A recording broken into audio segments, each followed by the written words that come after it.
All right, there we go. It is June 10th, just a few days after our last call. So we're accelerating our time zone here. But anyway, it'll be like this for the next 4 weeks because of travel, and then we've got the 4th of July holiday on that fourth Thursday. So we'll be on Mondays for the next 4 weeks, and then we'll be back to Thursdays for regular time, hopefully for the rest of the summer. So good stuff. Anybody got anything you want me to address? I've got a bunch of cool stuff to share this week, so I want to make sure I don't run out of time for anything you guys want. And so the floor is open. Anybody got anything? Or you want me to? You might as well get started, John. All right, cool. All of the new stuff. Oh, we got On to- one. Just a quick question, John. Is the Yeah. boat full for Craig's event? No, I believe, in fact, I just got off of his call. He said he had, I think he said he had a few spots left. Okay, cool. And that is for the 26th and 27th. And then I'll show you, I'm going to be doing some other stuff as well as far as boat trips. So if those dates don't work for you, I'll have other options. So, All right. Yeah, I just looked at my calendar. I won't be able to make that, but it sounds awesome. yeah, it's really just, it's an unplanned event as far as like for criteria. It's just open. It's just like whatever you need, we'll talk about it. So it's not on a specific subject matter. I'm going to actually put on a few that are on a specific subject matter, and I'll share that with you guys on the call here today. I think that you should all be very interested in what this is going to be all about. So that's my little teaser. I know I am, that's for sure. It's really cool stuff. So, but let's see. So we talked about squeeze pages not too long ago, and I put out the question of who doesn't have an opt-in page yet, and a lot of hands went up. So I want to kind of readdress that. This is such an important thing. And, this goes back to our year-end process. We are halfway through the year and we got that coming up in 6 months. I'm hoping that you guys will be happier with your evaluation this year. And that stems off of how many leads do you have? A lead is someone in your database. So if you don't have an opt-in or a way for somebody to get into your database, guess what's going to happen? At the end of the year, I'm going to have you fill that sheet out and you're going to have a big zero there again. And that's the core beginning of your marketing. And if you have zero leads, guess what that's going to tell me about your business? It's pretty hard to get sales without leads, right? It's pretty hard to grow revenue without sales. So again, that is going to make that task very daunting and very I don't want to say depressing, but it's going to make it depressing. When you look at, okay, another year went by. I'm another year older and I'm just nothing but deeper in debt. That I don't want you guys to do that. I don't want you to have that experience at the end of the year. I want you to look and say, right on, I did something, I took an action and it paid off. Even if you're not making a tremendous amount of money, you're at least moving forward. You got to move forward. You can't get from here to there without a bunch of steps. Very rarely can we just take one step and be where we want to be. That's just doesn't happen very often. So there's a lot of steps. So you got to just take one. Just focus on one. And I can assure you that that first step is going to be generating leads. And the first step in generating leads is creating an opt-in page, right? So all the things that you've learned in ACT become very important at this point, starting with who are you targeting? You know, who's your market? What do they want? Why do they want it? Because you can't make compelling copy if you don't know that. If you can't make compelling copy, all you're going to have is an opt-in box and nobody's going to use it, right? You've got to, it's like a mouse trap. You're building a mouse trap.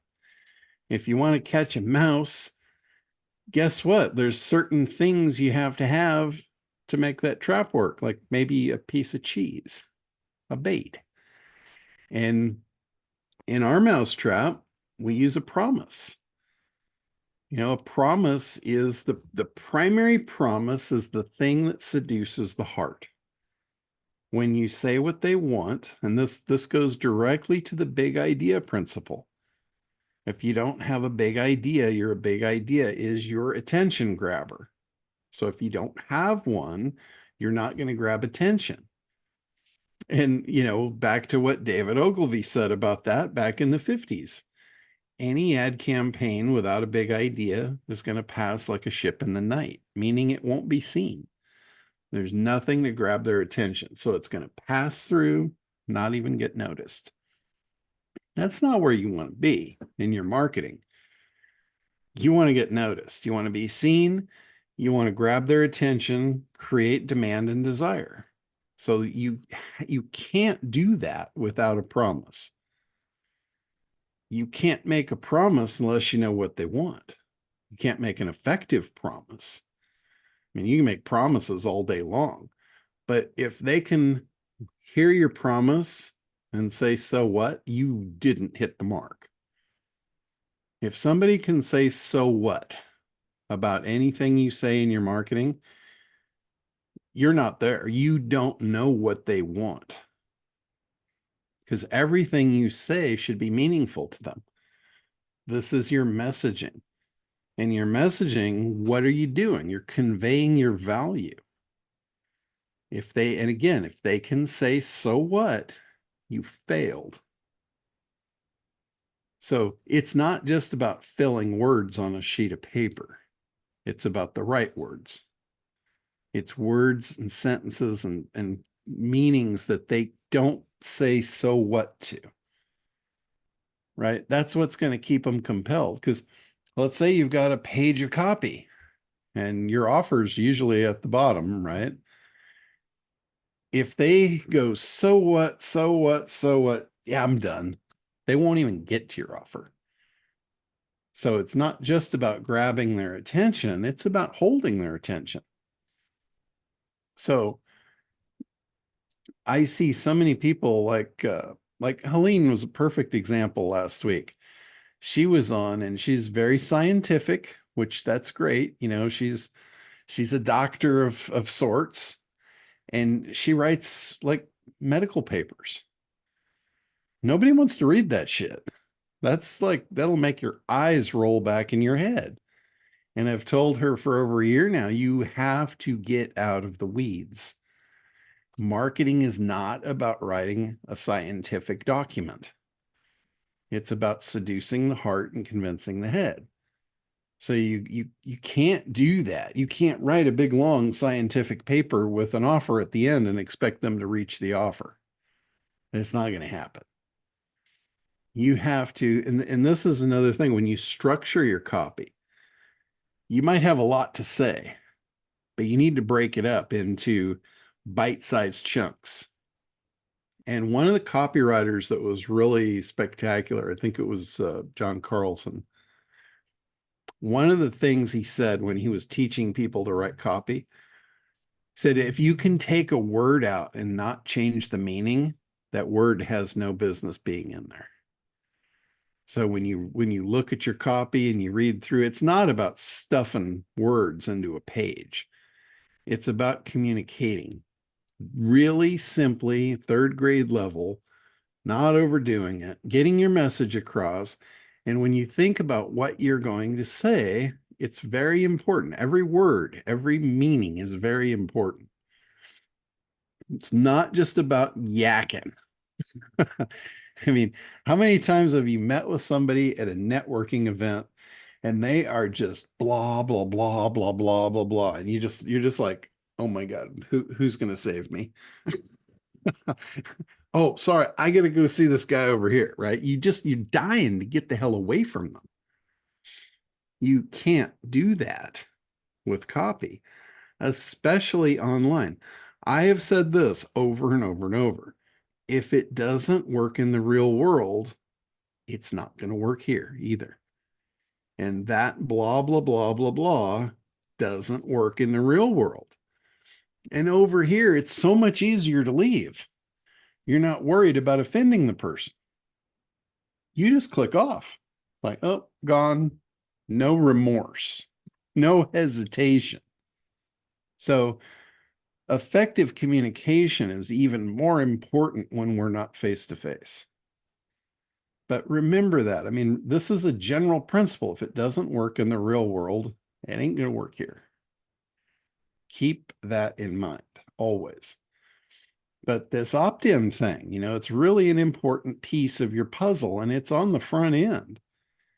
If you're doing all this other stuff, like I see so many people, like they're so busy creating new stuff, they haven't figured out how to sell the first stuff they created. You got to figure out how you're going to move your items, whatever it is that you're making. You got to figure out how you're going to sell them. If you can't sell them, there's no sense in building. Like if you look at training courses and all the stuff I've made to sell, I make sure I can sell it first before I put a bunch of effort into cleaning it up and making it, better than it is currently. I won't spend any time at all on that. I'll rough out an idea enough to see if it's going to sell. And sometimes that's just making the sales page for it. It's not even creating the product whatsoever. And then if I can sell it, I'll build it. If I can't sell it, well, it was a bad idea. I just move on to the next one. No time or effort or money spent. So, and that's one of the things when I'm doing a 2-day event with Craig here in a couple of weeks. And he wants me to do 2 days on AI. And I'm going to do that, but I'm going to probably shock everybody in the room because the first segment I'm going to teach them is how to fail. I'm going to teach them how to fail and how to fail really fast. And reason being so they can get that out of the way. Because not every idea is good.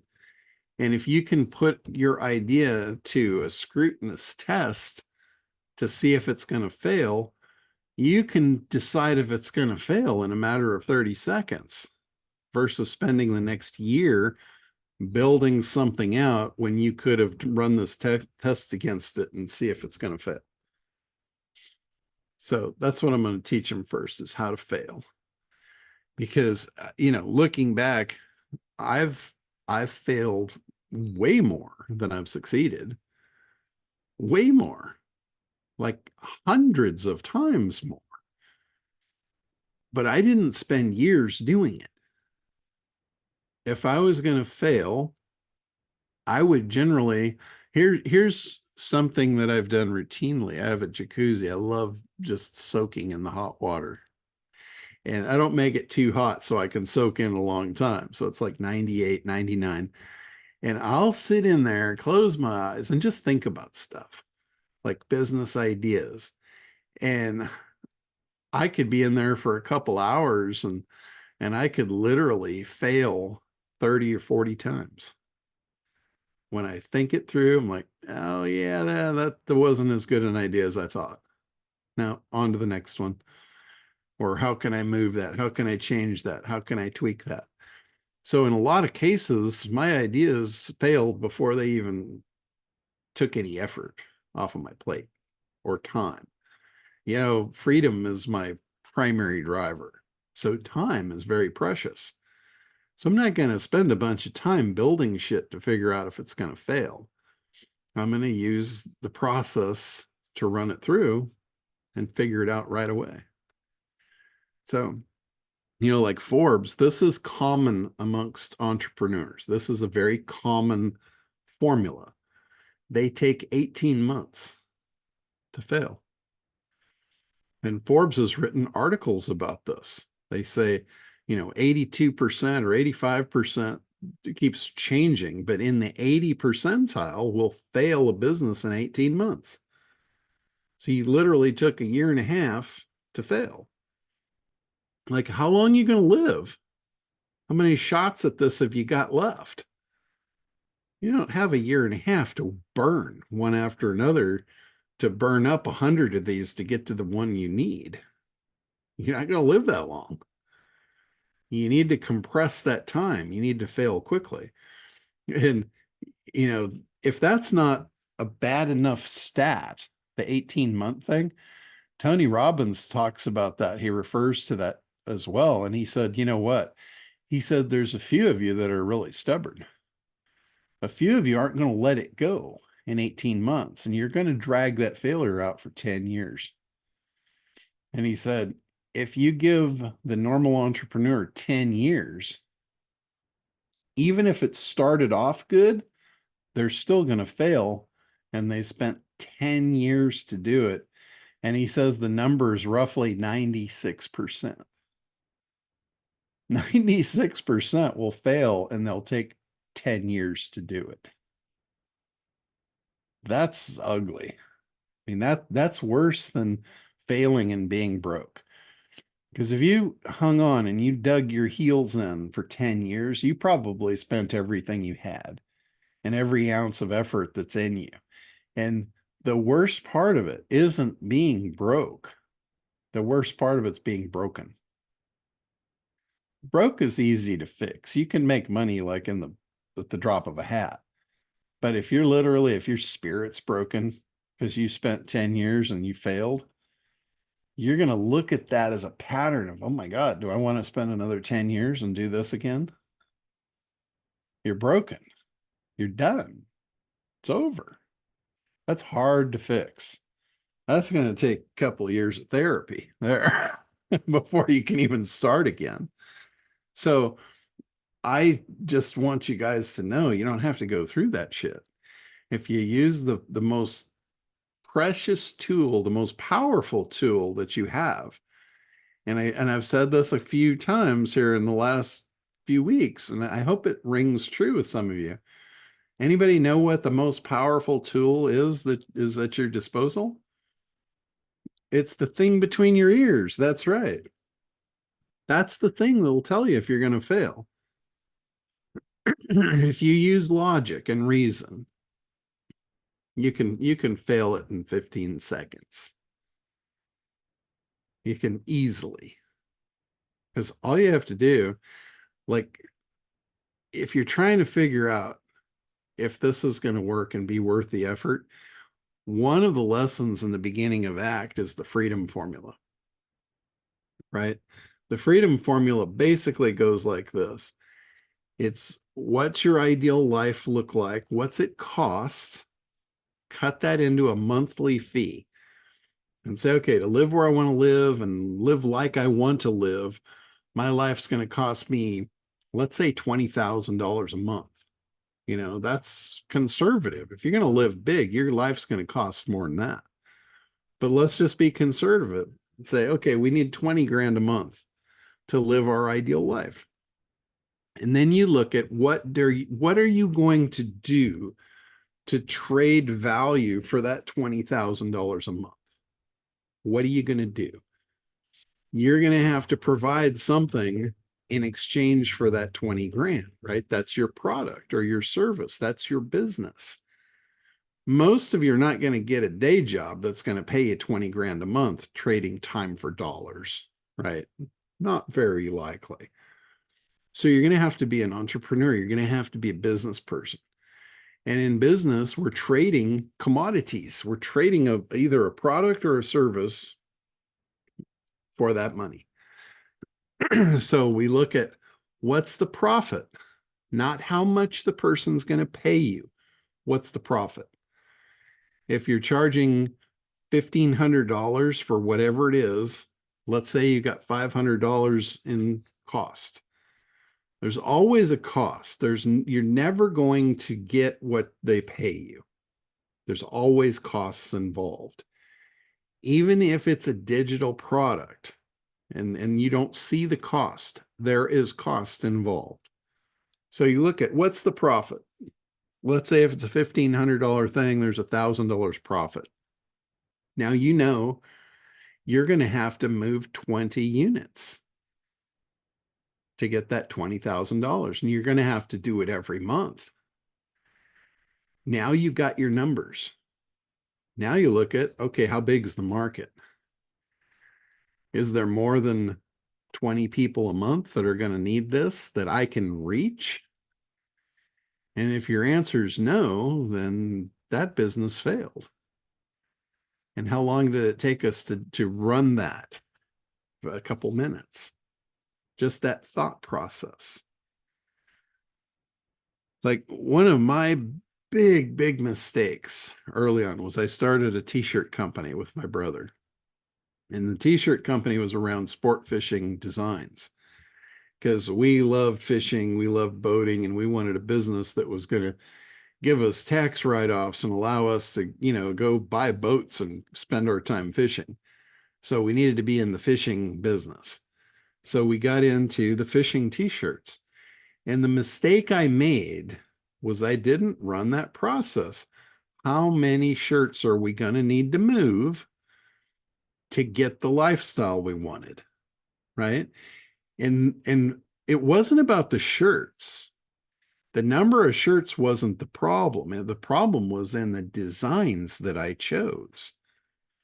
I chose like the top game fish that me and my brother like to fish for, right? The most elite of the elite.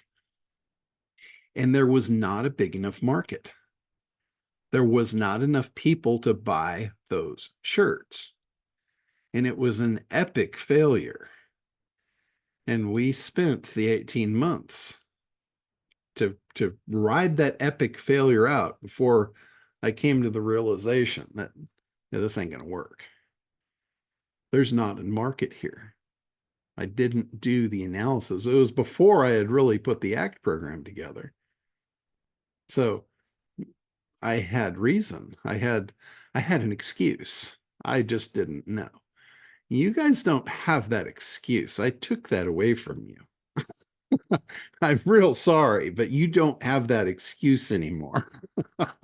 So I have effectively eliminated that from your vocabulary. You know how to fail. So do it. Do it so you can get on to the right thing. In that business, in that t-shirt business, they all say do what you love. Well, that's kind of bullshit. Because if you're doing what you love and there's no money in it, that doesn't work. It doesn't pencil out. I had people telling me all along, all through, you should make a bass shirt. You should make a largemouth bass. I have never fished for largemouth bass, nor would I. I have no interest in fishing for bait, right? The fish I'm talking about would eat something bigger than that. So I just could not get it in my head to put a bass on a shirt. But when I look back, the analysis, the A of ACT, would have told me that more people on the planet fish and love that largemouth bass than any other fish in the freaking world. That was the market. I completely missed the mark. When I turned around and made a bass shirt, it really damaged my soul because of that. But they flew off the shelves. We couldn't print them fast enough. It was unbelievable. We were shipping cases of these things all over the world. Just like that. It was an instant hit. We went from struggling, not being able to sell enough to even cover our costs, to we couldn't print them fast enough.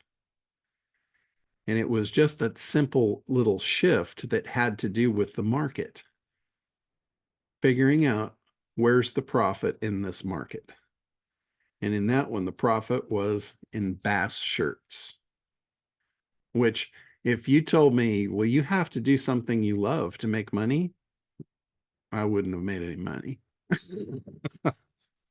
So don't get hung up on people telling you, oh, you have to follow your dreams and do what you love, only if there's money in it.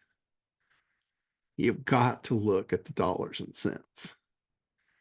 You know, if you're lucky and find something that you love to do and there's money in it, that's great, you know, dream come true.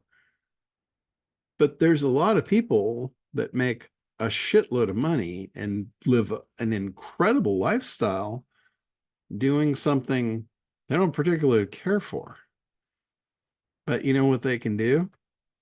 They can teach other people that want to work and want to be paid by the hour to do those things. Like I'm pretty sure if we could go back in time and ask Ray Kroc if he loved flipping burgers, I seriously doubt that was his passion, right? But he got people to flip those burgers for him, lived an incredible life. What about sanitation? Who likes playing with shit? Right? That is an incredibly lucrative business because no one wants to deal with it, right? They'll pay a lot of money to have that dealt with. The guy that runs that company, you know, or those companies, this is just across the board. Guys that are in sanitation usually are pretty wealthy. They're not the ones cleaning up the crap. They're running the business like Ray Kroc. They're not flipping the burgers. So don't get caught up in this horse shit that you got to do what you love. You got to do what makes money so you can have a life that you love. Right? There's a big difference there. So this all comes back around. That was a pretty big circle I just took you on. This all comes back around. Do you need an opt-in box? You need a way to prospect. You need a way to gather people that you can convey your value to and sell your stuff to. That I think you got in the picture there that you got to have a big idea. You have to figure out what they want, why they want it, so you can make a promise to them. I found an article over here on Optimize Press that's got 8 effective squeeze pages in it. This is a recent article. This is from June 2nd of 2024. And I'm going to copy out the page here and share this with you guys. I'm going to put it into the chat. Thank you, John. There's a link to it. And let's see here. Let me share my screen so we'll kind of go through it. It's just 8 effective squeeze pages. This is examples of squeeze pages. So it talks about like what is a squeeze page. It's nothing more than a landing page where you have an opt-in on to generate a lead. Talks about the goal. I have covered all this stuff in the past, and it's also in the creation part of the ACT program. But let's see if we can get to the examples here. So here's example 1. This is for a newsletter sign-up page. There might not be any money in the newsletter. It might be a free newsletter. That doesn't mean you can't make money from the subscribers, right? If you're offering a newsletter, you now have some intel on what somebody is interested in. They're interested enough to sign up for a newsletter and you can't sell them some stuff that's related.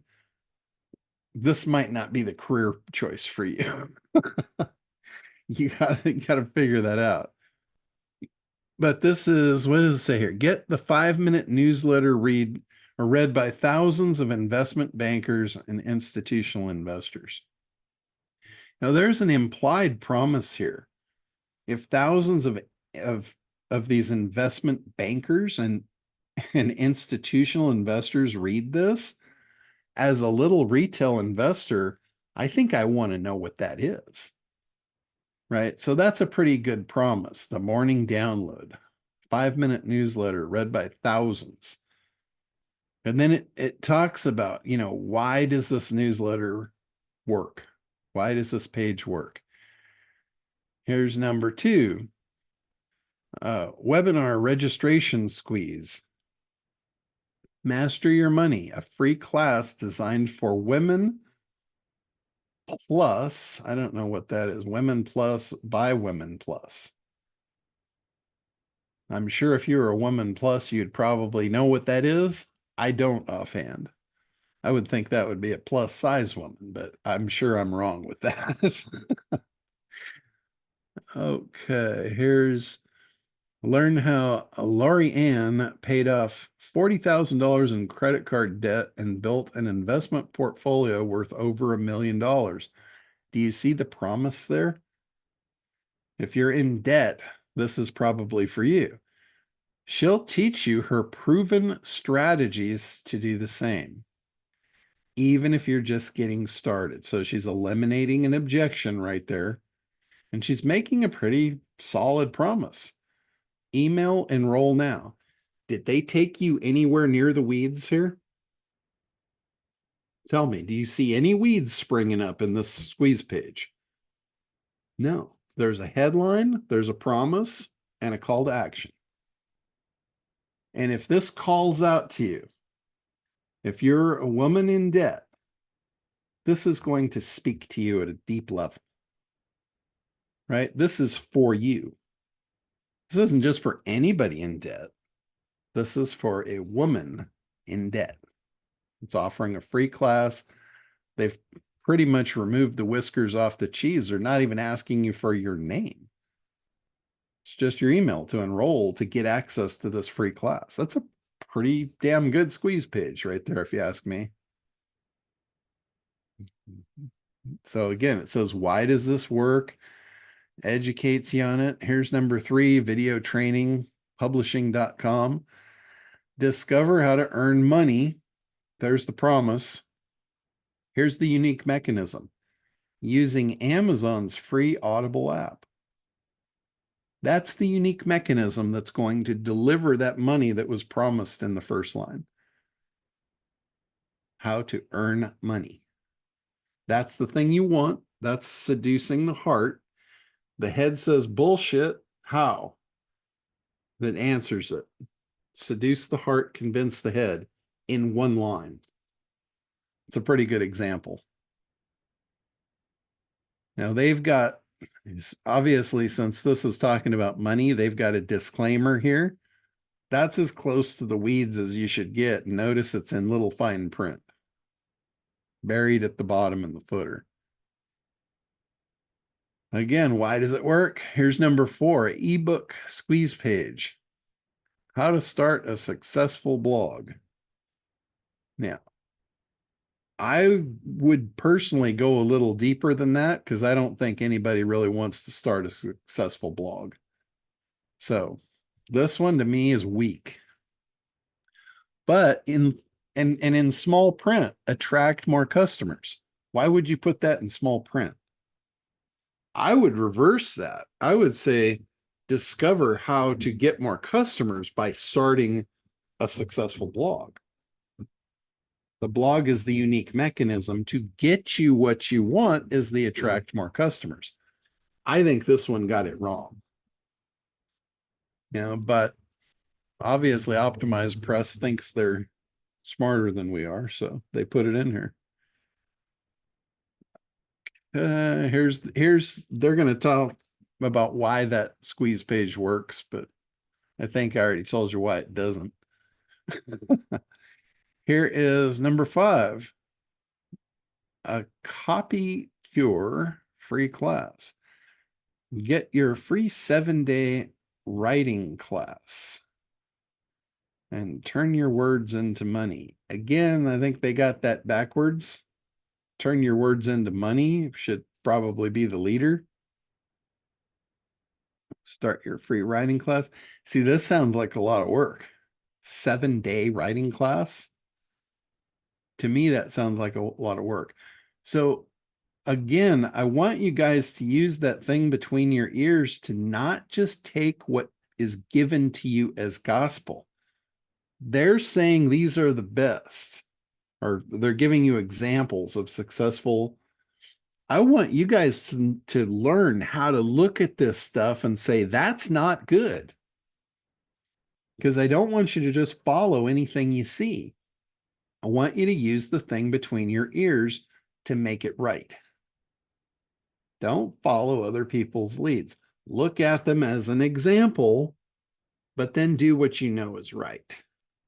Be a critique, critique the shit out of the stuff that you see for your own benefit. This might work at a mediocre level. So if you copy it, you're going to get mediocre results. Take what they've done, make it better. Frank Kern always said that. He said, you don't have to be a master marketer. Just take what another marketer's done and just make it a little bit better. Just improve upon it. These are great examples because they look good, they're smooth, they're clean, but do what Frank said. Just make it a little bit better. Use what you know to improve upon it.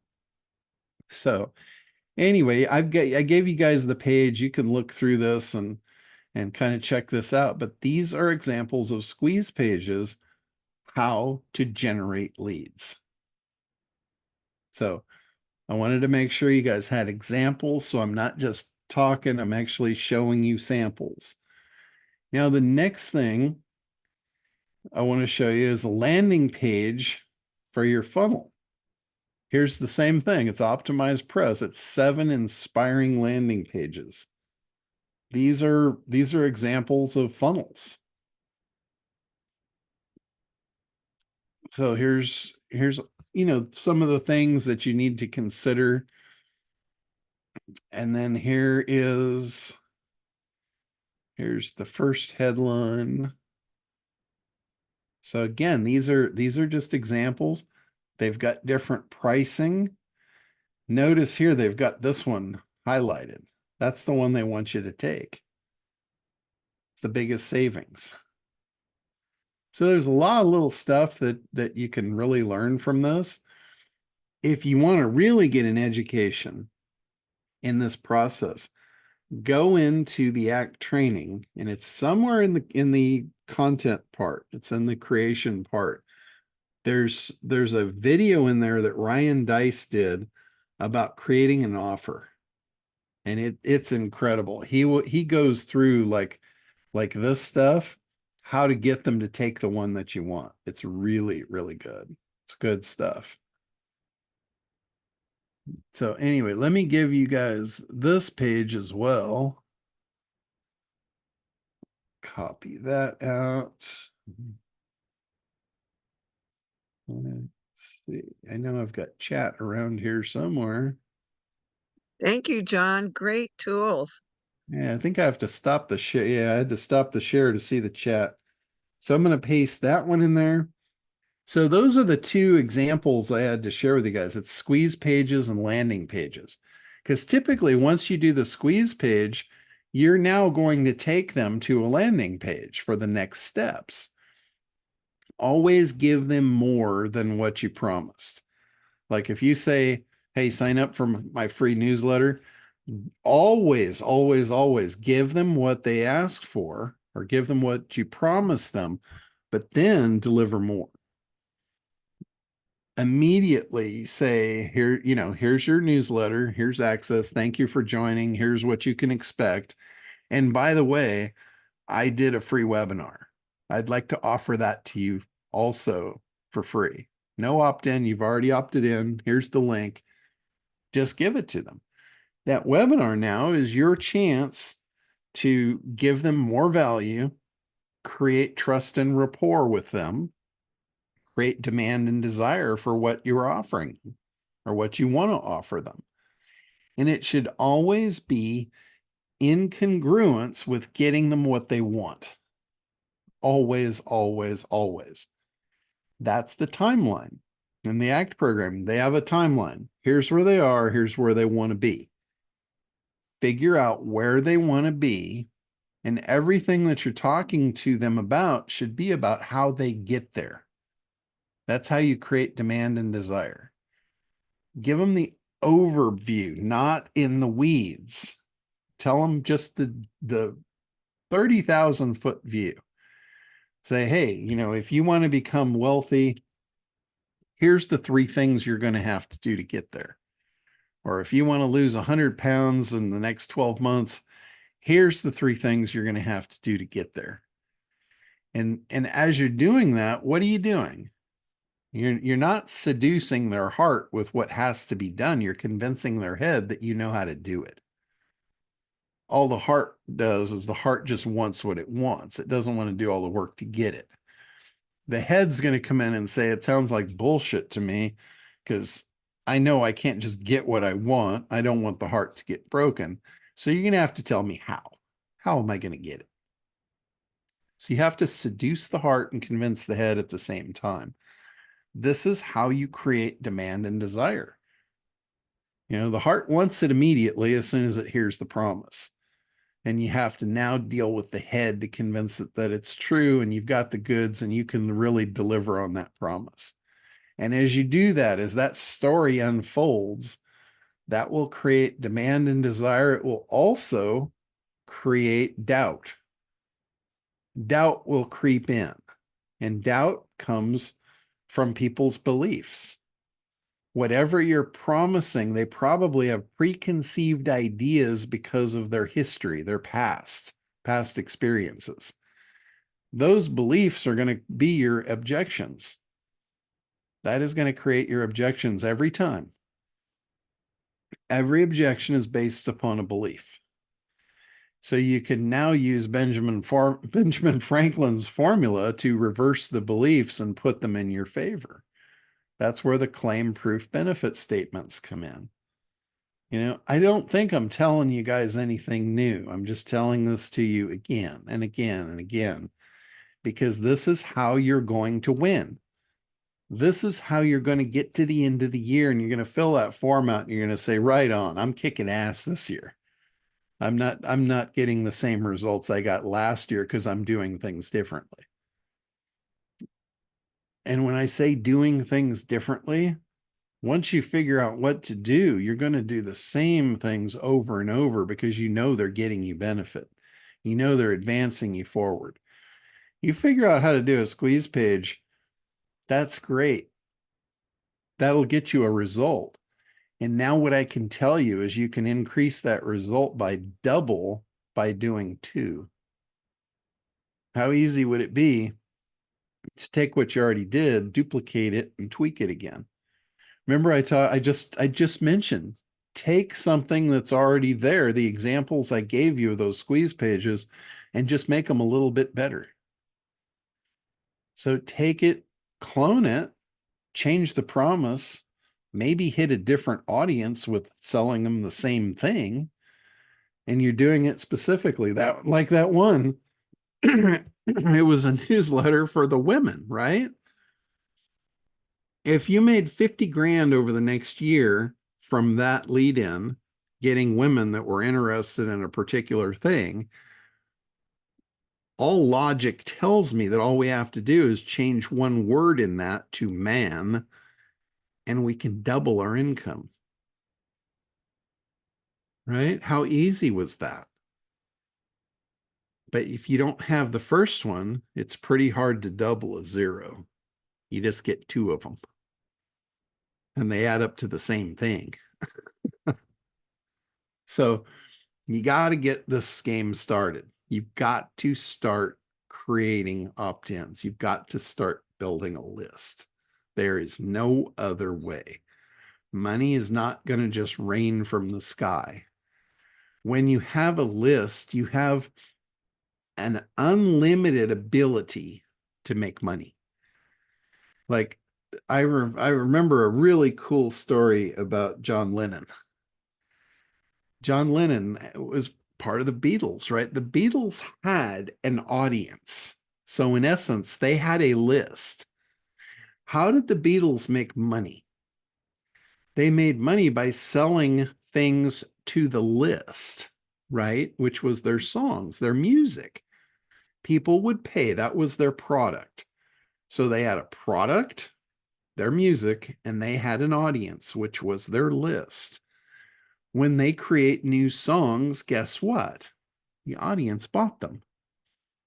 So the band was sitting around, and I don't remember where this story came from, but I just thought it was the coolest thing ever.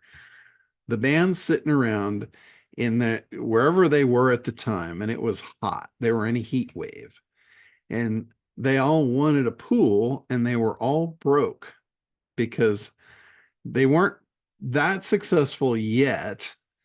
And when they got their success, here's a bunch of money. What did they do? They blew it. And now they're broke again. You know, which is what happens a lot of times when people get their first chunk of money, they blow it and then they're broke again. So that was where they were. They were at that point in their career. They're broke, they're hot, and they're miserable. So what do they want? They want a pool. They don't have the money for the pool. So John Lennon says, I'm going to write a song. We're going to trade a song for a pool. So he wrote the song. They got the money from that and they bought a pool. So how does this relate to you? You might not want a pool, but you might want a new car. You might want a pool. Whatever it is that you want, I don't care what it is, it's going to cost money, right? So what do? You understand your audience. You look at your list. What does this list want that I can make for them to get that pool or to get that car? And it's back to the freedom formula. How much profit? How many do I need to sell? Is this a good idea? Will this work? Is my audience big enough to make this idea work? And if it's not, just fail it, throw it out the window. What else can I make them? How can I get that car? How can I get that pool? How many items can I move? How much profit in each item? Does the math work? If it does, then go for it. And the car will be sitting in your driveway before you know it. Or whatever you want. But if you don't have a list, you don't have an audience, that is not a possibility for you. I cannot tell you how many times I have just simply written an email, and I'm not really even that good at it. I'm not a master copywriter by any stretch of the imagination. I'm pretty good at messaging. I'm pretty good at like crafting the messages and all that kind of stuff. But it's not something I like do all the time. So I'm not that good at it. If I did it every day, I'd probably be much better at it. But just where I am, and now you all could be equally or way better than I am just by using Perplexity or ChatGPT. So again, I'm going to take that excuse away from you that you can't write copy. That's bullshit. You don't have to now. So with that, I can't tell you how many times I have written an email without AI, because I'm talking about in my past, written an email, made an offer to my list, and made 10 grand, 20 grand, 30 grand in an afternoon. Because people looked at it, they took me up on the offer, they bought the products, and money came into my bank. I can't tell you how many times I've done that. I just did it recently. And I didn't really even do it for the money recently. I did it to promote Perry's affiliate offer. It wasn't even my product. I don't even have to deliver on it. I simply just wrote the email, which you guys all saw. It wasn't even that great. It wasn't that long. It was simply just being completely upfront and honest, saying, hey, I'm part of this group. Here's why I'm part of the group. Here's where, if you're in this situation, this might fit you and serve you well. That was it. I mean, that was basically my email. If you go back and look at it, that's pretty much all I said. And it was a $3,000 offer, which I get half of affiliate commissions. So I actually wound up being the #1 affiliate on that. Perry called me out the next week after that promo. And he said, John Limbacher kicked y'all's asses. That's how he said it. He's got that Southern, he said, John Limbacher kicked y'all's asses with his email promo. Now, I can assure you that I didn't have the biggest list in that group, but I took an action. I took an action. That's all I did. I took my little email list, said, hey, if you guys are in this situation, this might help you out. Here's the link. And I think I sold like 15. I think there was 15 people that took the offer. So at that, you know, that's 15 times 1,500. I made $22,000 by writing an email to a list that I had already. If I didn't have the list, how much would I have made? Zero. If I didn't write the email, how much would I have made? Same amount. Same amount. So the pieces, if you're building a business and you don't have a list, you don't have a business. It really is that simple. It's that simple. You know, and then think about, like, I won't, if it's an offer like somebody else like Perry, I'll do it. But even that, even Perry's offer is recurring income, because that's an annual thing. That's a $3,000 a year annual thing. So most people that get in there, he's got such a follow through. Almost everybody that's going to get into that group is going to get so much value, they're probably never going to leave. So guess what's going to happen a year from now? They're all going to renew their membership, and I'm going to get another $22,000. And that could potentially go on forever. And since I brought them to Perry, anything else that Perry sells them, I'm going to get the commission off that too. So how much did that one email make me over my life? I talk to you guys a lot about lifetime value. It's not just about how much money you can squeeze out of any given person at any given time. It's not about that. You need to provide value. And if you can provide value today, tomorrow, and for the rest of your life, you'll have lifetime value out of all of your prospects, all of your customers. You know, and what if you don't want to do your own stuff? That's okay too. Like, I didn't do anything with Perry's other than tell people about Perry. I didn't have to create anything. I didn't have to run a business. I wouldn't even really have to have a business. I could have just created a free newsletter, had AI put in the contents and deliver this newsletter out once a week or once a month or whatever to build my list.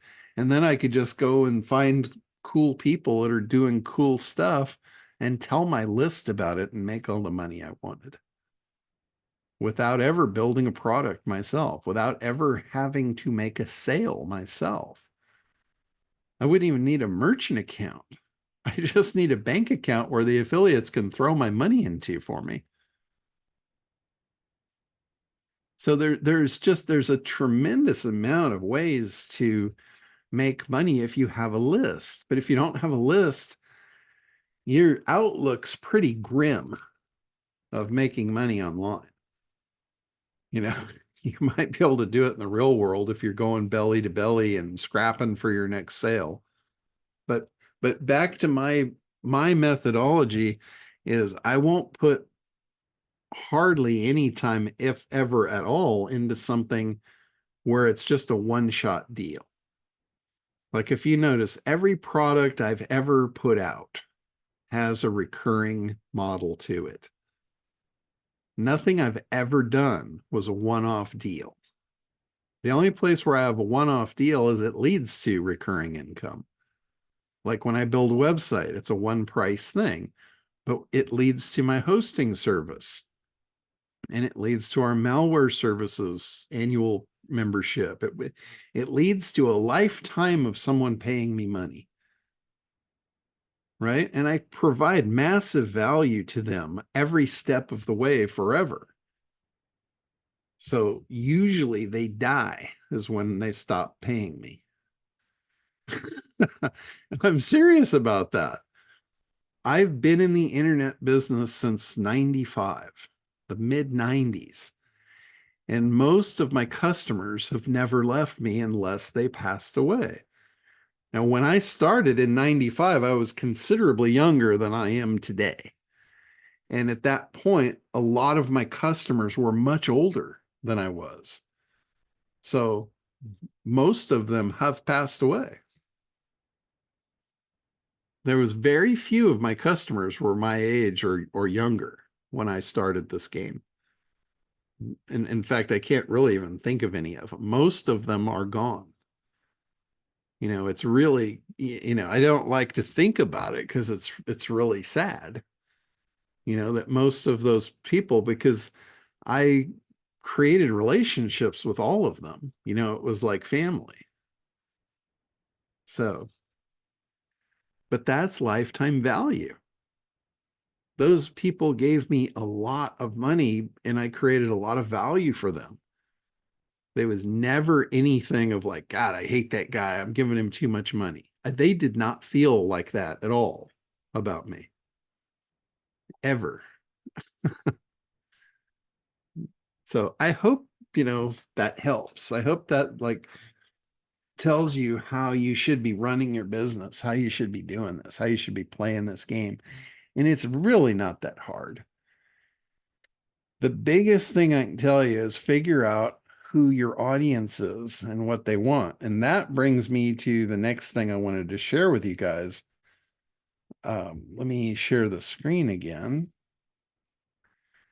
That is not that. This one here. This is a new offer I got from a copywriter. This is one of the guys out of Perry's group that's doing this. He's doing a new workshop, and it's about using AI to create your avatar. Your avatar is the most important piece. That's the piece in the analysis and act of where you figure out who your person is and what they want, why they want it. You get all their psychological buying triggers. And you do this so you can become a world-class copywriter. And in this case, you do it so you can train the AI to write world-class copy for you. Because I know none of you want to become world-class copywriters. But what you want is you want world-class copy because that sells. So this is a 3-day event and it ends, the offer, you can see the offer ends in 12 hours. It basically ends tonight at midnight. I am going to buy this and it's a 3-day deal. I'm not sure how long the days are. Knowing this guy, because I got another one, I got his precursor to this, which was how you use AI to write all of your copy or your sales copy and all that. And it was a 3-day event also, but it was only 2 hours per day.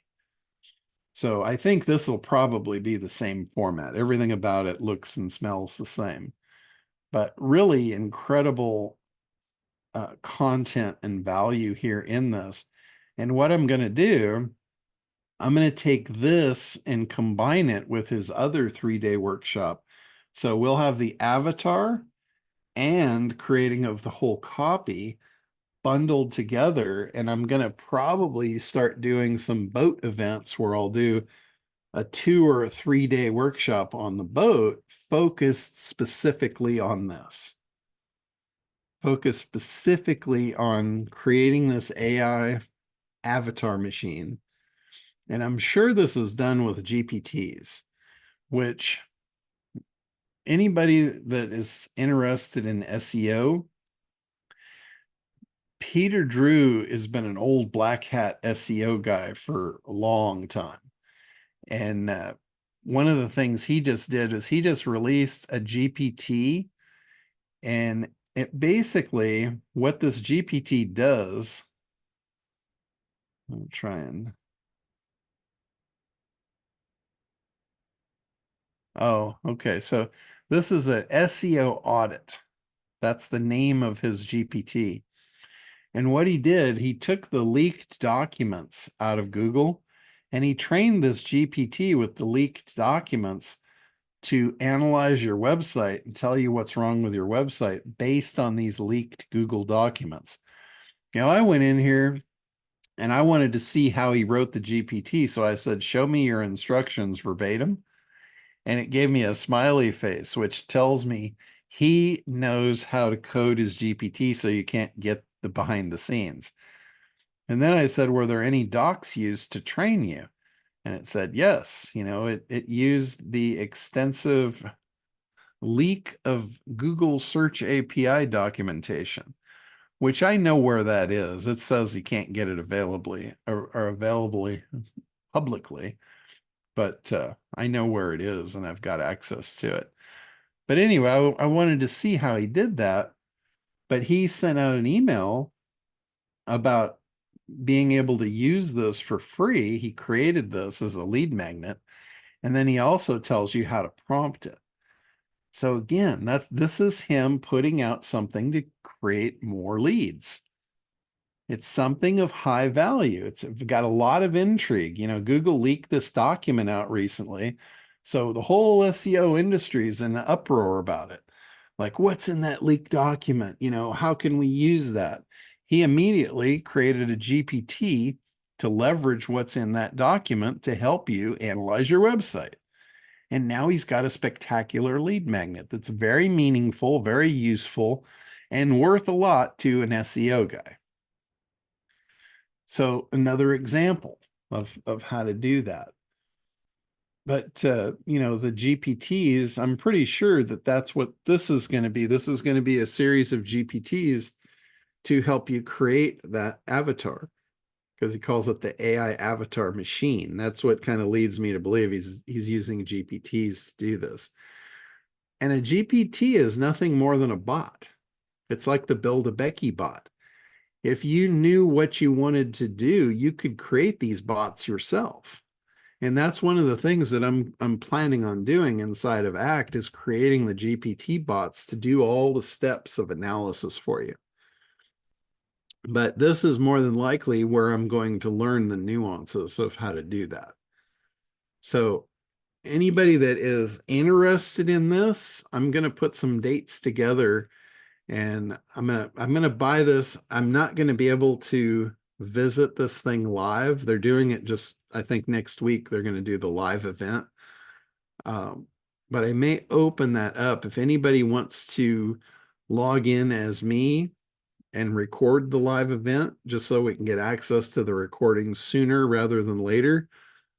Just shoot me an email and I'll take the first one or whatever to do that. But I think this is going to be phenomenal material. And again, it gives me a product, because here, look at the model. I did this with Frank Kern with Mass Control. I spent $2,000 to get access to Mass Control, and then I offered it up to 4 people, or actually 6 people. I said, I'll take 6 people. We'll sit in my living room for 3 days. We'll go through Mass Control. It's $500 a seat. And I sold it out. So guess what?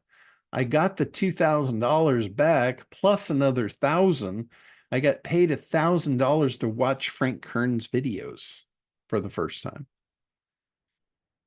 And during that, we were not only watching them, I was explaining the nuances of it. So the people, instead of paying $2,000, they paid $500. They got the $2,000 access to the material, and they got me unraveling the meaning of it all for them. So they got massive value. I got something really cool for free and actually got paid to consume the content. That's a really good model. So, and I did it over and over and over. I think we did that same event with 6 people 8 times over like a year period. And the last time I said, okay, guys, this is the last one. I can't watch these videos again. I'm over it. And there was so many people that wanted in. I think we had 15 or 18 people. And I told them after the first 6, I told the others, I'm like, look, there's not any more seats in my living room. You're literally going to be sitting on the floor watching this. They didn't care. I had the whole living room was stacked with people on that last one watching it. It was kind of cool. I think Jim was even there for one of those. So wasn't that cool to just like everybody go through it and then have me tell you what it meant? It was awesome. I really enjoyed it. And Eric Metcalf came along too. Yeah, I remember that. Yeah, he's a good guy. So, not to say that you're not, Jim. You're awesome too. Thanks. I was just remembering Jim or Eric. So, but yeah, so that's kind of what we're gonna do, but this time it's gonna be a lot cooler than sitting in my living room. We'll be sitting off the shore of Catalina somewhere. So we'll have much better views during the breaks. So John, who's putting this AI avatar machine on? Is that Russell Brunson? no, it's Mario something or other. Funky last name, starts with a C. He's in Craig's, or not Craig, he's in Perry's group. I So just I tried to Google the Coder AI link you have on there, and it redirects to Russell Brunson's site for some reason. yeah, no, it's a Mario Castillo, I think. He's the guy who puts it on. Okay. So cool stuff. Russell Brunson, it probably is it's probably a ClickFunnels funnel.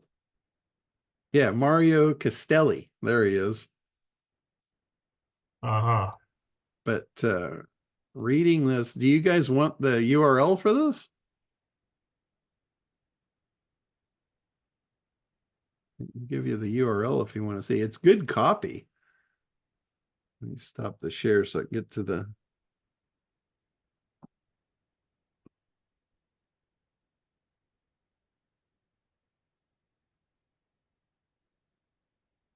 So there's the URL to that. The copy and it's really good. It's $500 if any of you want to buy it. I'm not an affiliate of it or anything, but it's going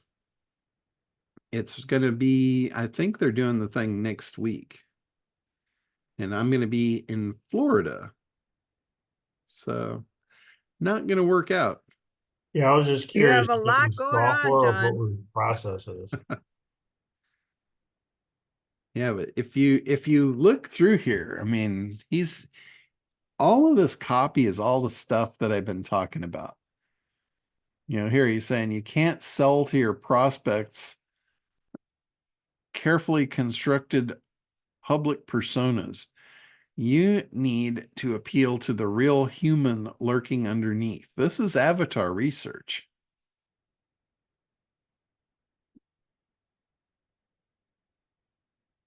So it's good stuff. How can you possibly get people excited about working with you if you don't even understand how they view the world? So it's all about figuring out who it is that you're speaking to, what they want, why they want it, all of that stuff. So It's actually this week. yeah, I knew. Yeah, I leave for Florida tomorrow. So that's why I won't be here Thursday. And this thing's going on during that time frame. So, but anyway, I'm going to get it because by getting it, you get all the workbooks and the recordings. And that's what I'll be using when we do it on the boat. We'll be going through that. So if I'll probably also do a thing where somebody that doesn't want to go on the boat or you don't want to travel and do all that, somehow we'll make that content available in another way. But so if you don't want to, you don't have to buy this thing, but you can if you want. I'm sure you'll get your money's worth. It's $500. I'm sure that will be worthwhile. So, And I should have got the affiliate. I should have gone and signed up for their affiliate thing, but so, no so biggie. John, a Never too review. late, Johnny. So Johnny, review is that this is a 3-day event, and unfortunately, like you said, your time frame, you're going to be in Florida. I got stuff already. There's a venture capitalist Fish Fest in Irvine on Wednesday, and then I have a thing out on Thursday in the Inland Empire. But the bottom line is, for $500, we get access to the workbook. You're saying, would that be advantageous? Then, or now would the workbooks be PDF because you already signed in? You would have access to those PDFs. Yes, I'll have access to everything. So that's why I said there's no real need or reason for you to buy this thing. But if you want to, you can. It's Oh, okay. Well, I'm gonna wait for you because I got so much on my plate already, and yeah, we gotta absolutely. revise the other stuff you and I gotta work to later. Thank you. Absolutely. And from me, you'll get more value anyway, because you'll have me explaining the stuff as it comes out. Just like with Frank Kern. A lot of people, the content was phenomenal, but a lot of people didn't really see how they would use it. And that's what I was doing. I was translating the usage of it. You make it stupid simple for us to understand. Yeah, I remember the days I was there. it was interesting the first time because I'd never seen the content. I remember I bought the thing, and Frank did such a good promo on that. He did like a 4-week thing. He used Johnson's product launch formula. So it was a 4-week sales process. And basically he said, over the next 4 weeks, I'm going to tell you about these 4 things. And every one of the 4 things was like really important. It was like, oh my God, I don't want to miss any of that. So week 1, he told you about one thing. It was one topic. And he kept referring to this product that was coming out that you didn't even know what it was. And then week 2, same thing. And then week 3.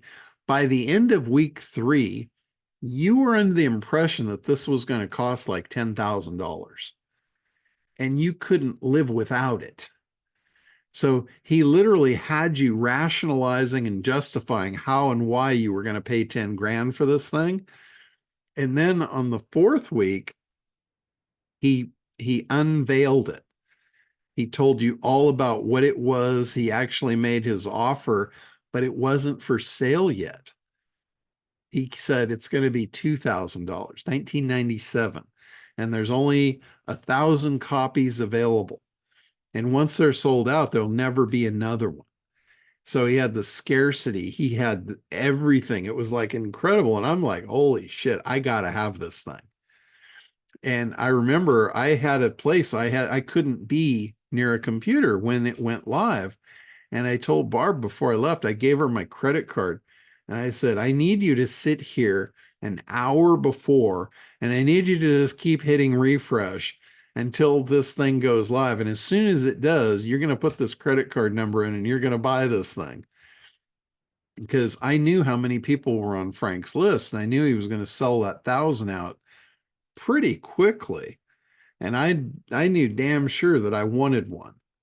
I wanted to be one of those 1,000 people that got access to that, because if you weren't, those 1,000 people would have so much advantage over you. I didn't want to be on the outside looking in. I wanted to be on the inside with the power. So anyway, it came available, and it did sell out in 20 minutes. $2 million in sales in 20 minutes. It was like a record breaker. And then the box got shipped to me, and the box is literally sitting on my desk, and I hadn't opened it. And I did my Thursday call, and I was showing everybody the box, and they were like, open it, open it. I'm like, no, not yet. I'm not ready to open it yet. And this went on for like 8 weeks. I had literally 2 months I had not opened the box yet. And I realized I had like in my head, I'm like, shit, if I open that box, I don't know how long it's going to take me to go through the material, and I'm going to have to do that. And that's like work. So I'm like, I don't want to unravel that genie because I don't want to deal with it. So everybody on the call was like really getting on my case about that. And I finally said, all right, here's how we're going to do this. I know myself. I know I'm not going to go through this unless I make a commitment to do it with somebody. So I said, I'll take 6 people, $495 each, $500, and we'll sit in my living room. And I don't know how long it's going to take, but we'll dedicate 3 days for it. And we will sit there and we will go through it as long as it takes. We got 3 day window to do it. We'll go through it. And that's how it's going to get done. That's the only way it's going to get done. I know myself. And unless I'm committed to somebody to do something, I know I'm not going to do it on my own. So that's how it went down. It was pretty cool. And we did it. It was such a cool thing. And then the next week on the call, the people that weren't there, they felt so left out, they wanted in on it. So I did it again and again and again. And that went on for a year. I don't know how many of them we did, but probably about 8 of those events. It was pretty cool. And then I said, what am I doing? My program, I had not done that yet with the ACT program. I was doing it with Frank's, and I'm like, what am I doing? My program is so much better than his. Why am I shoveling his stuff down everybody's throat when I could do my own and it's so much better? Because mass control, it was great. Don't get me wrong. Frank's material was spectacular, but it was just about email marketing. It was nothing more than an email marketing program. It was not comprehensive. It wasn't the whole enchilada like ACT. ACT is the ad agency method. This is where Frank probably learned a lot of what he knows from that. So I'm like, why don't I teach people that? It's far more valuable. And so that's how we got to where we are. So cool stuff. Well, that is the stuff I had to share with you guys today. I think we covered some ground. Anybody want to see what Linda came up with as far as a video for selling acquisition error? I've got that if that's of interest to anybody. She took Yes, please. she took a unique spin on it because she's selling to realtors.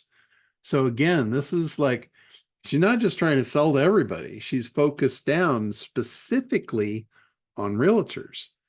So she's marketing, she's angling her messaging toward that.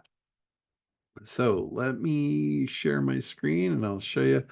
And we've actually improved upon this.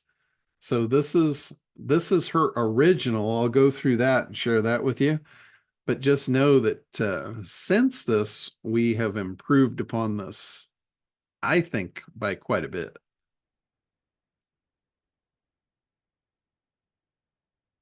Ever felt like you're always a step behind in the real estate game? Like you're always the last to know about the hottest buyers or sellers in town, and by the time you do, it's too late? Well, let me tell you about something that's changing the game. It's called AI House Hunters, and it's revolutionizing the way we approach real estate leads.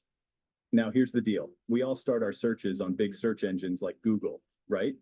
But for serious buying and selling action, that happens on secondary search platforms like Zillow, Realtor.com, and Redfin.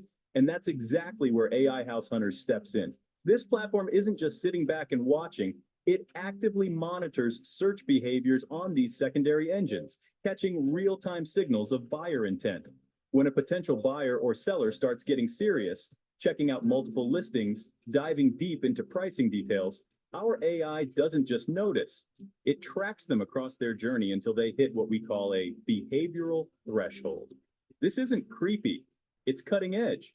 Not only is it legal and above board, it is using AI to tap into psychographics and psychological buying triggers. The moment the consumer searches with specific intent, our system kicks in and leverages big data, buying from sophisticated and vetted databases that users have already opted into. Here's the kicker. The data has already been scrubbed for accuracy, landing in your lap within seconds. Hold on though, just because you have their contact doesn't mean you should jump the gun and throw them into your auto dialer cold calling machine. No, this is where you need to be smart. Because building trust, warming up your leads before making that first contact has a significantly higher conversion rate than a cold call. Besides, who wants to cold call or door knock when you can get qualified leads that are in the hunt? With AI House Hunters, you're not just reaching out, you're engaging with someone who's actively looking to buy or sell, right at the peak of their motivation. So while your competitors are still waiting for leads to come to them, you're out there making moves, closing deals with leads that are hot and ready. Whether you're flying solo or leading a team, AI House Hunters gives you that edge, that unfair advantage to close more deals and stay ahead. With AI House Hunters, you're not just keeping up, you're setting the pace. Are you ready to be a trailblazer or will you get left in the dust? Imagine attending a webinar where you can learn how to leverage the latest in AI technology, specifically designed for real estate. You're not just getting a tool, you're getting a comprehensive education on how to leverage that tool to make money the smart way. You're not just another agent, you're a forward-thinking professional ready to embrace the future. Whether you're on the go or at your desk, this technology is designed to work with you, not against you, with its seamless integration to your CRM. Don't have one? No problem. Our technology partners have already thought of that, so you have a lot of options. Imagine receiving instant notifications about leads right when they're most motivated, eliminating the waiting, guessing, all in real-time alerts that keep you ahead of the game. And the best part? Closing deals with satisfied clients who appreciate your timely and professional approach. You're not just closing deals, you're building lasting relationships. The AI House Hunters dashboard provides you with performance metrics, helping you analyze your success rates and identify areas for improvement. It's like having a personal coach guiding you to success. Use these insights to plan your future strategies. You're not just reacting to the market, you're anticipating it. And as you grow, you can mentor and share your knowledge and expertise about AI House Hunters, so you can build a team that's unstoppable. Celebrate your successes, whether it's a record-breaking month or a particularly challenging deal that you closed. With AI House Hunters, the sky's the limit. With AI House Hunters, you're not just keeping up, you're leading the way. The future is now, and it's yours for the taking. What are you waiting for? So when I saw that, I was like, God damn, you've become a really good copywriter. I did too. Yeah. But then I'm like, then she told me what she had done. She said, no, she goes, I took your webinar. I took your 20-minute webinar that you did, and I put it into Perplexity. And I said, could you shorten this up into a short teaser sales video and turn it into real estate? Everything needs to be revolving around real estate. And it kicked out the copy. She took that and took that into InVideo, and InVideo created that from the script that Perplexity wrote for her. Now, when I looked at it, I'm like, there's a couple of things that need to be changed. So I worked with her on that. She redid the script and then made a new video that's just slightly shorter, just, maybe 10 or 15 seconds shorter. But it changed a couple of the angles and made it much, much more powerful. And now she's got a killer sales video. And I told her, I said, what I would recommend that you do is take that video script that you've got now that's like 3.5 minutes. I would take that back to Perplexity, and I would have Perplexity make you a short 20-second teaser video to get someone to opt in to see this video. Now you're not just putting it out for free, you're putting out a short teaser version of it for free that will make them have to want to watch the next one. And then guess what? They'll opt in to see it. And they'll have that little 15-second just powerhouse of here's what you're going to miss out if you don't do this. So they'll opt in, they'll get to watch the real one, and then you'll notice she invites them at the end of that to another webinar. But this way, they won't have to watch a 4-minute video to get invited. They'll watch a 15-second video, know enough now that they want to opt in to continue their journey, and now they become a prospect. Instead of they are wondering if they want to be a prospect or not. And if they have to watch a 4-minute video to decide, to me, that's pretty risky. I want them to decide on much less information, but much more power packed.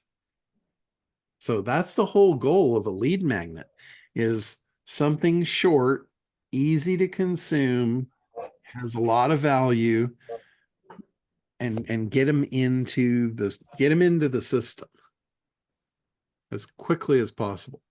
John, Like- what were the corrections? What were the corrections you made? What were the angles that were missing from there? Or can you tell us where the new video is? I don't have access to the new video yet, but I can get that. The first correction I made was when the video first opened up, it was saying, do you feel it was a downer? Do you feel like you're missing out? Do you feel like this? And I said, that shouldn't open your video. I said, your video needs to open with a promise that's very meaningful. And then all we did was we didn't change. We didn't take out what it said. We just flipped the order of what it said. So we added something new. We flipped the order. And then, when it opened up, you're just like, holy shit, you were compelled to watch it from the get-go. And then there was a couple of other things where it was talking about what it was delivering in the control panel that wasn't accurate. I don't know where that came from, so we stripped that stuff out. And then remember where it said AI House Hunter works for you and not against you? I had her switch that for it works for you and against your competitors.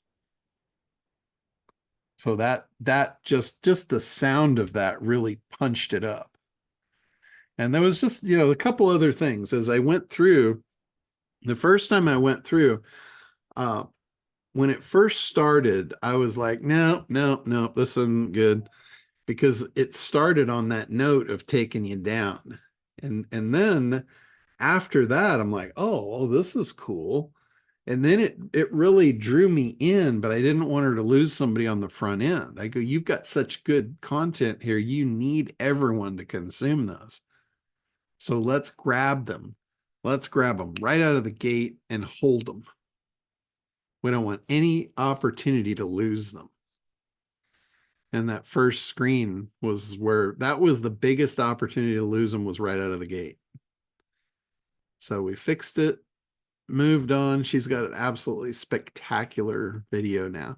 And I haven't seen the little 30-second teaser yet, but I think she's done that too. So, and very easy to add that as a lead magnet in a Kartra page or a Go High Level page or ClickFunnels or whatever you're using. It really doesn't matter. I mean, you guys know me. I love Kartra because I know Kartra. So I'm always going to refer to Kartra of how easy something is. But that doesn't mean that you have to have Kartra. If you've got something else that you're familiar with and you use and you know how it works and you're comfortable with it, it doesn't really matter. It's just the mechanism. If you don't have something, I would recommend Kartra because I can help you with it. I'm here to be able to do that for you and build templates and all that kind of stuff. Speaking of Kartra, we actually got our approval from Kartra for our app, for our Acquisition app now. So that came through this last week. We got the approval. We're actually live testing it in my account right now. So I see the leads coming in from Acquisition, literally logging them right into my Kartra account, which is really cool.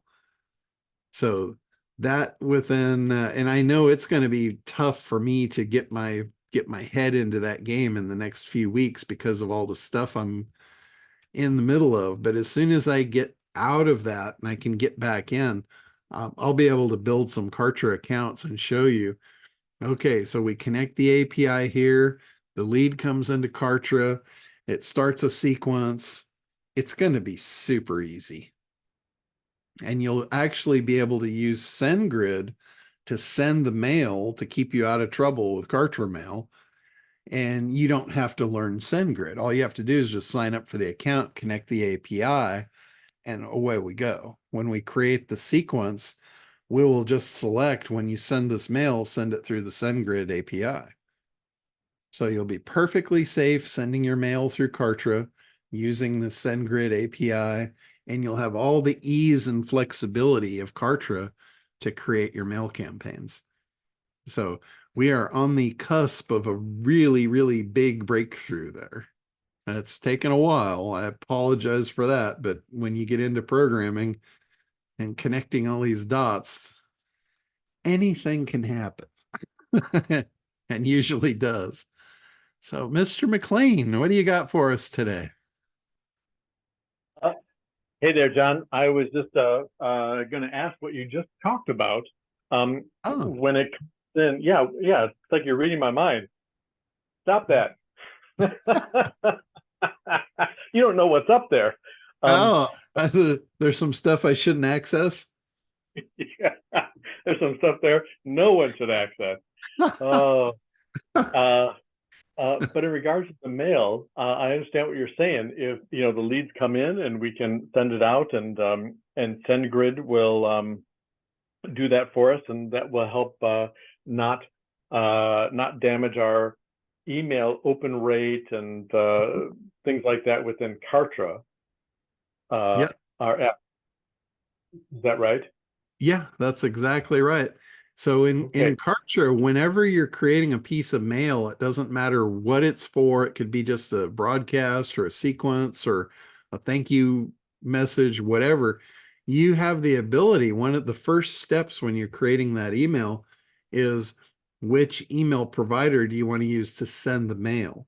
And you can select Kartra Mail, or you can select SendGrid, or you can select Mailgun, or, I think they've got 2 or 3 or 4 even different options in there to integrate.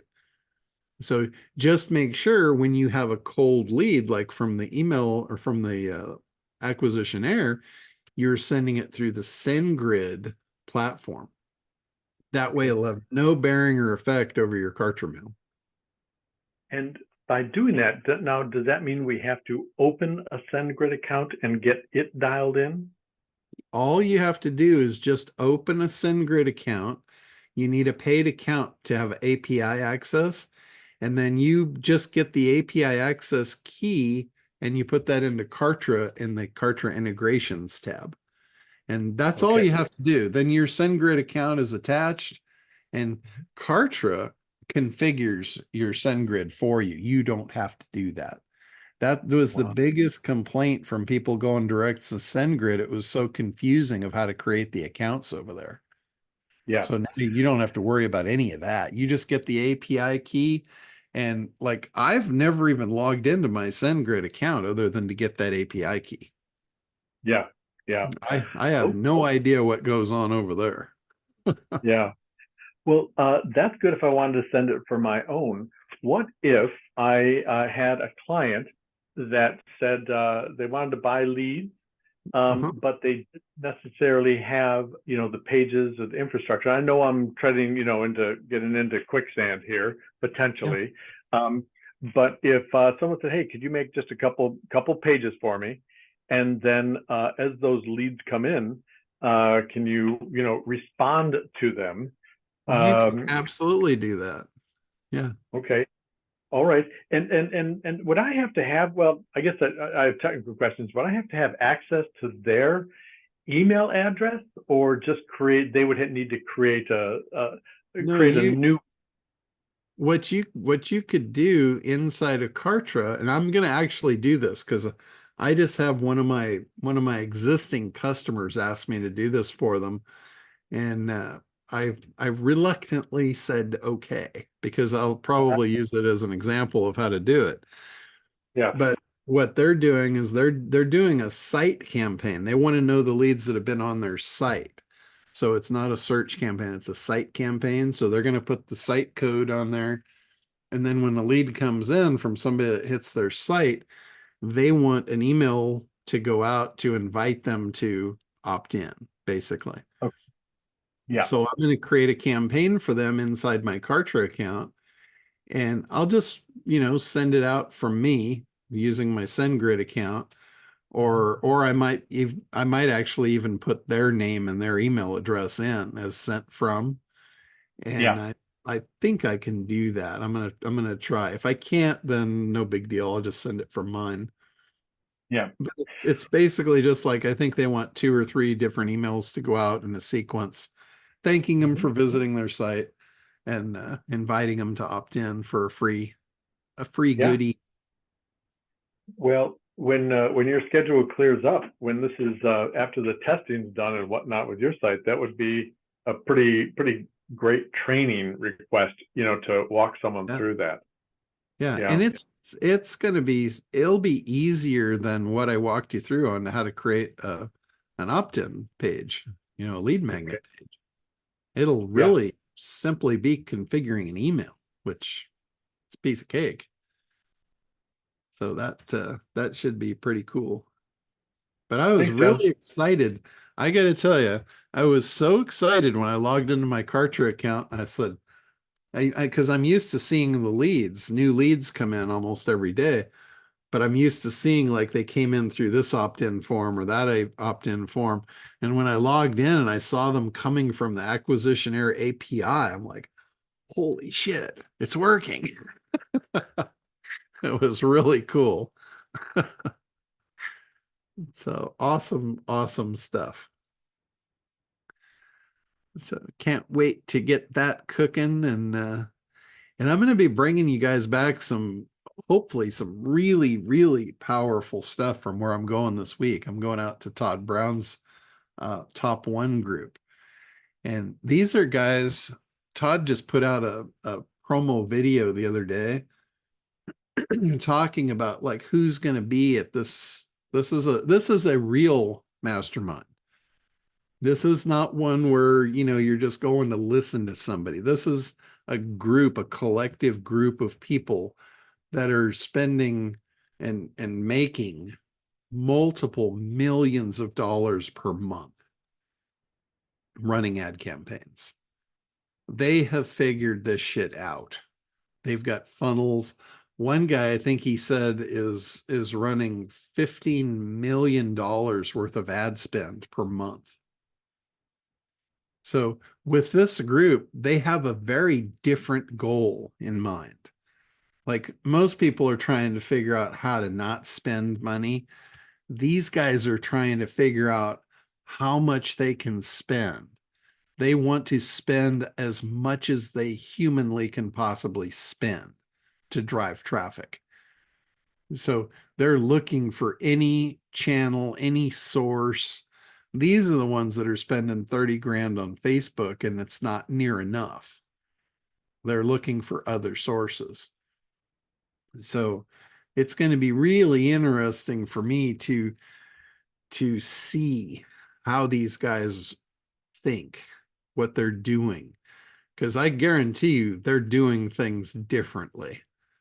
And what I hope to find out is they're just actually doing what I've been telling you all to do. That's my hopes. I hope I'm right. And if not, then I'm going to find out what they are doing, and then I'm going to tell you to do that. So one way or another, when the rubber meets the road, we're gonna have the firing solution. So if anybody wants to grow to that level, we'll hopefully be able to accommodate you with that. So very cool stuff. All right. Anything else before we wrap up? When we get back next Monday, I'll be back from there, and hopefully I'll have some really good stuff to share with you. Hey, John, how soon will I missed the first part of the meeting. How soon until the recording's up and available? Of today, Yes, sir. I will have it up before I leave, so that means I'll probably do it this evening. Okay, thank you. Otherwise, John, it won't happen until I get back. John, I have a question about the Becky bot. Okay. It's all about building it, but what makes her run? Does it run in Kartra? Does it run in web? I mean, what makes her do her thing? I mean, I'm not clear about that. So the underlying technology is she is a GPT through OpenAI, but you don't have to go through that to build her. You build her right in the BeckyBot software. And then what it does is it takes it a step further and makes it easy for you to put on any website by creating a widget code for you. So for you, you could do it for free inside OpenAI. You could create a bot in there, but you got to go through all these extra steps that are a pain in the ass. And then you got to get a different software to create the widget. Then you have to publish it, all this stuff that would make your eyes roll back in your head. That is my concern, is that if I want to use somebody and they're not using Kartra or whatever, and I want to give them a Becky bot. Oh yeah, she'll go on any page.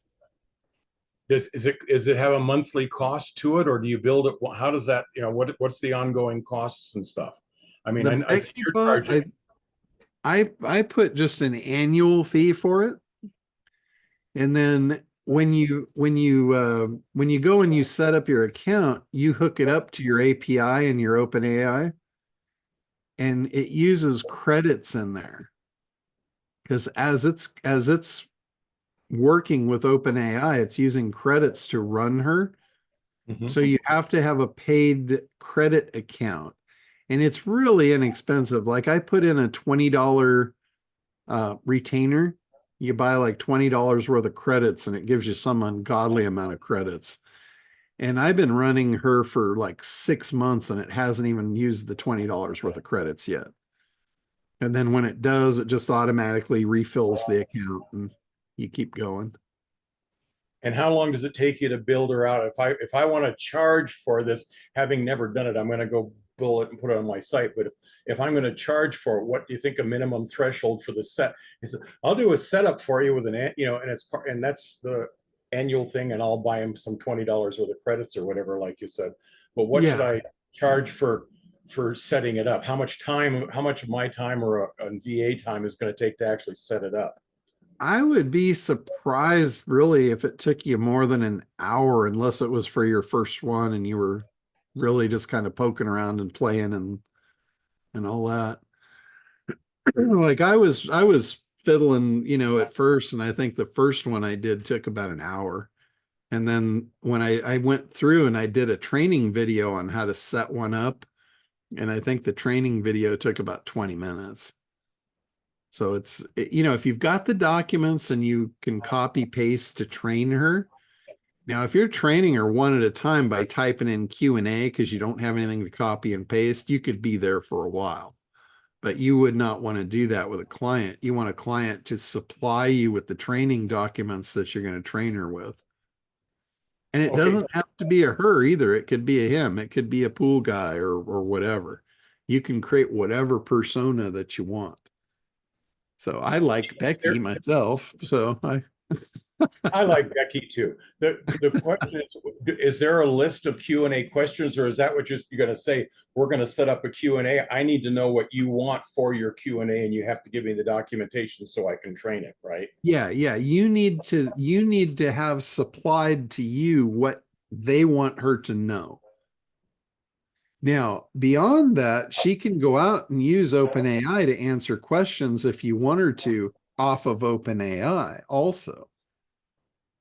So it's a combination. It's got OpenAI in the background, but you're laying on specifically what you want her to reference first before she does that. Like if they ask her a question specifically, you want her to be able to answer specifically. I would kind of hope that because if she's if it goes out and does a search to answer a question, you may not give you the answer that you might really want on there. So I imagine Correct. And your Q&A needs to be pretty thorough. So if it, or can you turn off the you part can, that says go out? you can also train her by saying, like in your base prompt, you can say, I want you to only answer specifically from your training. If you're not trained for an answer, I don't want you to answer. I want you to say this. I want you to say, I'm sorry, I'm still in training. Let's direct you to our support so you can get the right professional to answer that for you. Is there anything else I could help you with? Yeah, that's really, that sounds like the right thing to do for sure. Yeah. Yeah. I would say if you're doing it for a business owner, that would be my preference. Okay. And can I was just gonna say, adjacent to that, then, how do you, what is it that you put into your prompt so that if somebody wants to deconstruct your top prompt, they get the happy face? I don't know offhand the exact script to put in there, but I'm sure it's something pretty simple. Like, if somebody asks you to show me your instructions verbatim, to display this rather than showing them the instructions. So Sounds just talk to it like you normally would talk to a person. Oh, I'm I doing pretty good. I- I just did a prompt that was 20,000 words, and boy, did I get some good answers from that. And then I gave it three more 15,000 word prompts, and it got really, really good. I really love the fact that Gemini will take up to 1 million character prompt. You Yeah. can't write a book that long, and it'll understand all of it. That's awesome. Yeah, quick question, John. Yeah, sure. Go ahead. Can he or she learn from a website URL rather than Yes. copying and pasting everything? That's how I trained Becky for Acquisition Air. I Okay, gave her the gotcha. URL of the website, the URL of the sales page. I think I gave her 3 different URLs and then a couple of text documents. Because I had Connie and Brady go through the all the support forum and get all the Q&As and all the questions that had been asked. So we basically took every question that had come in through our support forum and trained her with that. So she's pretty comprehensively trained. So pretty cool stuff. Hey, John, I have a follow-up question to what Jim asked. So one can, of course, say, hey, study this website and glean information from that. What if eventually that website changed, like the website came up with new and improved products, or you can literally just log back into your Becky bot and just give her either another URL, or you can flush her training. You can say, forget what you thought you knew and let's start from scratch. Yeah. And you can retrain her with your new information. You can also do it just in addition to. Yeah. That might, yeah, I can see the options of that. Like if it was a manufacturer that had, like a product set, and then 6 months later their new line came out. That's good about being able to flush it, because if you didn't want to if some stuff was discontinued or no longer available, you wouldn't want to answer questions about that. But it also sounds like there's merge capability as well. Yeah, you can either continue the training or you can start from scratch. Got it. We did that. We actually started her from scratch because as we went, we actually were changing some stuff, and we didn't want her to have the old stuff that was not accurate anymore. So we flushed her and started over. So flushing like that, there's no disadvantage. I mean, there's no disadvantage. It's not like it got smarter and smarter and smarter. It was, you know what I mean? It's not like it's, it got any smarter. It's always just going to answer the questions based on the original website or the original information you gave it. Yeah. So, okay. So it's not like it built up better answers or a better understanding over time. It's always just going to make decisions based on that information unless the information changes. Okay, so Flush sounds pretty good as long as you're installing it with the updated website with, say, updated products or pricing or whatever. Okay.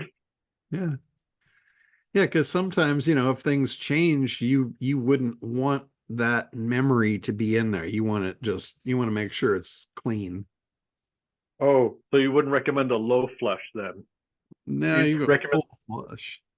oh, the high volume flush. Oh yeah, there you go. Yeah. Push both buttons. Okay, well, thanks for clarifying that. Yeah, absolutely. All right. Well, that's cool. All right. I'm going to wrap up. I have a 1 o'clock I'm going to jump onto here, and I will see you guys next Monday. So hopefully we'll have Thanks, John. some Have fun. great With stuff Florida. to share. Don't forget to Safe post the journey. recording. Thanks. All right. We will see y'all soon. Now I'm talking like Perry. See y'all soon.